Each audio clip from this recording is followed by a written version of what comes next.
The Jacksonville Jaguars, an offense that has finally seen some major progress, and I am excited to take a look at this offense. Last season, they made the playoffs, and now I see them as one of the favorites to make the playoffs again. Now, with fantasy football, is this team a fantasy football safe haven?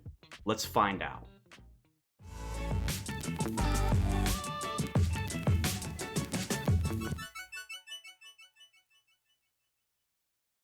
Hello everyone, my name is Aaron and this is the Game Day Hour. Welcome back to the Fantasy Football Team Review. In this series, we take a look at each and every 32 NFL franchise and see what they offer for fantasy football. Here, we analyze the team's quarterback, running back, wide receiver 1 and 2, tight end, and starting kicker. Our goal is to analyze last season and see if these players are worth drafting, and if so, when and where. We end off the AFC South with the Jacksonville Jaguars. Trevor Lawrence, Jacksonville Jaguars quarterback.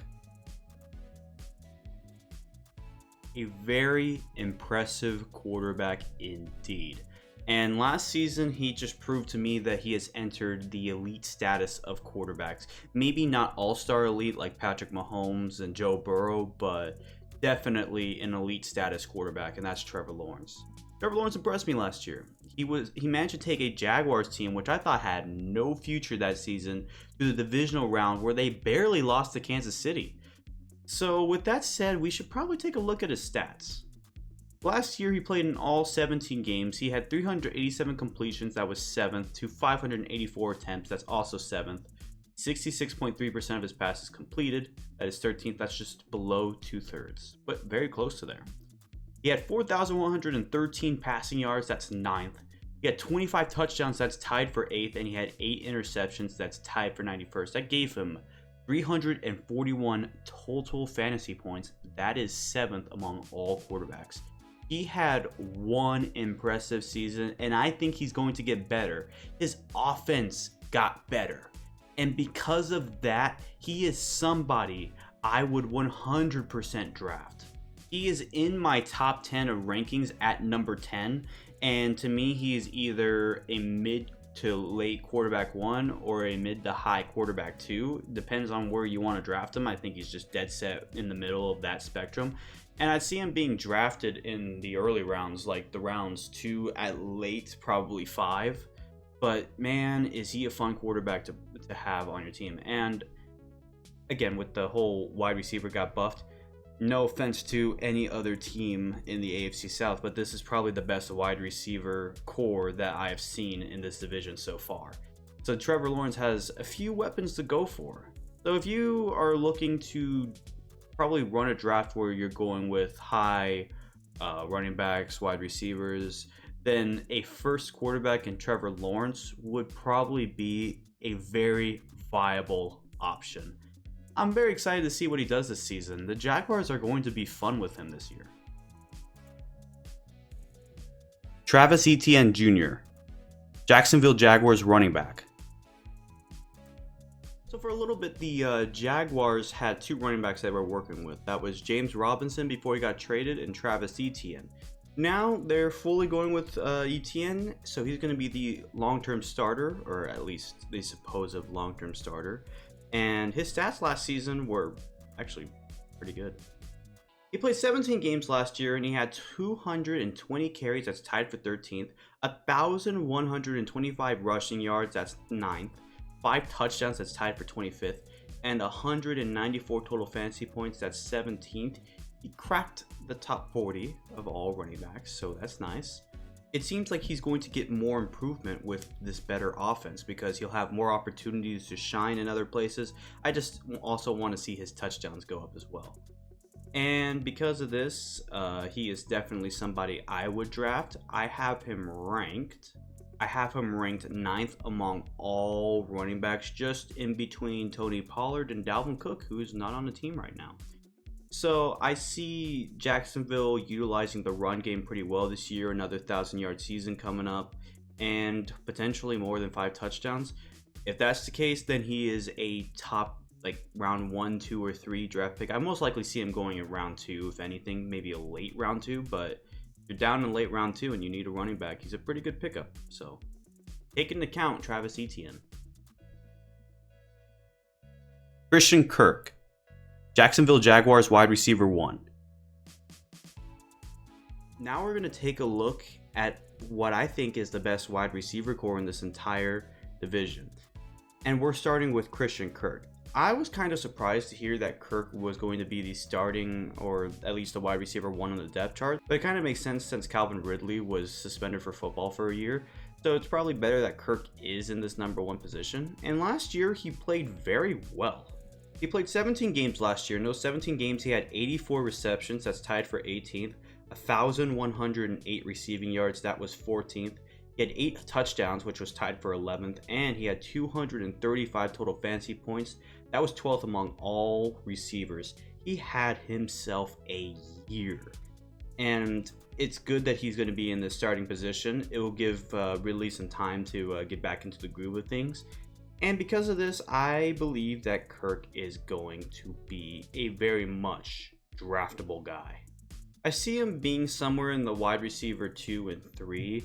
Even with those stats, I have him ranked 27th among all receivers. But man, there are a bunch of big name receivers this year. So don't even look at that and say, oh, that's a low ranking. It's just there's a lot of great receivers.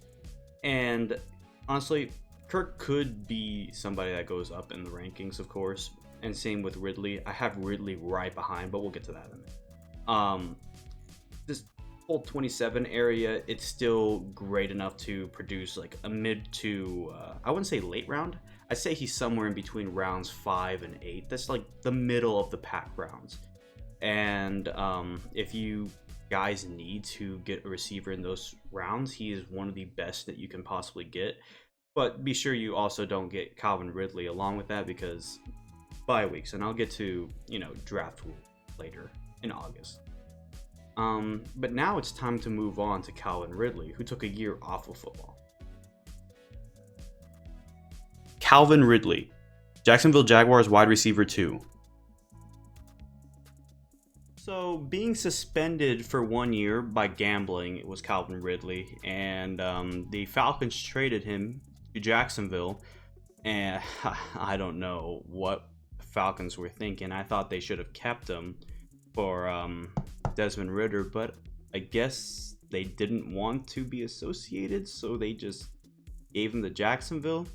And now Jacksonville just created one of the better wide receiver cores in all of football, because Calvin Ridley is no joke. I don't have stats to show, because the biggest rule is to have stats from last season. Some college players who played last year in college football have stats, but if you didn't play last year, I'm not going to show stats. That's just kind of my rule behind it. However, Calvin Ridley is one of the best, and I say best by secondary standards, because for a while he was a secondary wide receiver behind Julio, and now he'll be a secondary behind Kirk. But Calvin Ridley is capable of 800 to 1,000 yard seasons and 8 touchdowns like Christian Kirk did. So if you can have both those guys producing, this is easily a top 10 wide receiver core in all of football. And because of what I know about Calvin Ridley, I would draft him. He is 28 right behind Christian Kirk on my ranking list. So that's wide receiver 2, that's wide receiver 3 zone.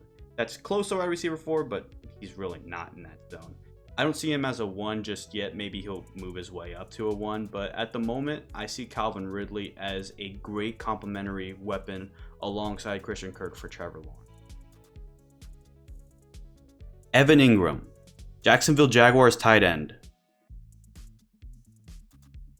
Another player who will have a revitalization, or really already has a revitalization with the new team, is Evan Ingram. With the Giants, he was one of their better tight ends, and then they moved on from him. Again, I don't get the move. He was a great tight end. And for the Jaguars last year, he produced weapons like a security blanket, which is why I am very big on him. He played 17 games last year, and in those 17 games, he had 73 receptions, that's tied for 30th, 766 receiving yards, that's 41st, and 4 touchdowns, that's tied for 46th as a tight end. 168 total fantasy points, that is 5th in all tight end stats for fantasy football. So that means that He is a reliable weapon to have, and a reliable weapon he is somebody I would draft. On my list, he is 6th among all tight ends, and the 5 in front of him are Kelsey, Kittle, Andrews, Waller, and Hawkinson. But man, is he somebody who I would look forward to drafting if I were you. Any Jaguars fans out there know that he is big time Trevor Lawrence. And because of that, I again say that this is one of the best wide receiver cores I've looked at so far. And for the AFC South, this is completely fun. Brandon McManus, Jacksonville Jaguars kicker. And the last thing was kind of a shocker to me, but they lost their original kicker, and now they have Brandon McManus, who I'm not talking trash about because McManus is a great kicker. As a matter of fact, let's take a look at his stats before I continue. He played 17 games last year, and in those 17 games, he was 28 for 36 and maiden attempted. That's 77.8%, which is 34th. He was 92.6% from extra point percentage. That was 32nd. His long was 55. That's tied for 21st. And he had 109 points last season. That gave him 125 total fantasy points, which was 16th. He was with the Broncos, which had one of the worst offenses in all of football. Hopefully that changes for their sake. But Jacksonville has one of the better offenses, which means that these maiden attempted will probably go up this year. Hopefully. But until we see that, there has been some decline with McManus, and even though I say he is a veteran kicker, I would also say that he has been trending downwards. But maybe with the Jaguars, he will see some revitalization, but because of the trend downwards, he's not even on my top 25 kickers list. He's probably just sitting on the outside, which means he's not somebody I would draft. However, he is a top free agency pick. Assuming you have an injured kicker or your kicker is doing bad, he will be somebody who is right at the top, ready to draft. But I don't see myself drafting him necessarily. But maybe if the Jaguars start to go off this year, he is somebody who you would want to pick up because he's going to get a lot of points for Jacksonville. And with that being said, yeah, he's the one guy on this entire list who I would not draft. Otherwise, the Jaguars had a near perfect team to draft. But that's it for the Jaguars analysis. And that'll do it for today's episode. If you enjoyed, please leave a like, comment down below, and subscribe. Be sure to follow me on Facebook, Twitter, and Instagram. Before I go, I want to talk about these polls that I started posting on YouTube. So each day at 12 p.m. Central Time, there's going to be a poll about who you think is going to win each division. Yesterday, I did it late at night. It was with the AFC North, and then it's going to keep going back and forth. Today is supposed to be the NFC North. And up until the 20th, you guys could vote for each poll, and the polls will always stay open. But I'm preparing for an episode in August about predicting records. So until then, I'll see you there. The next episode, we are going to be starting the NFC South with the Carolina Panthers. So I'll see you guys then. Have a great day, take care, and goodbye.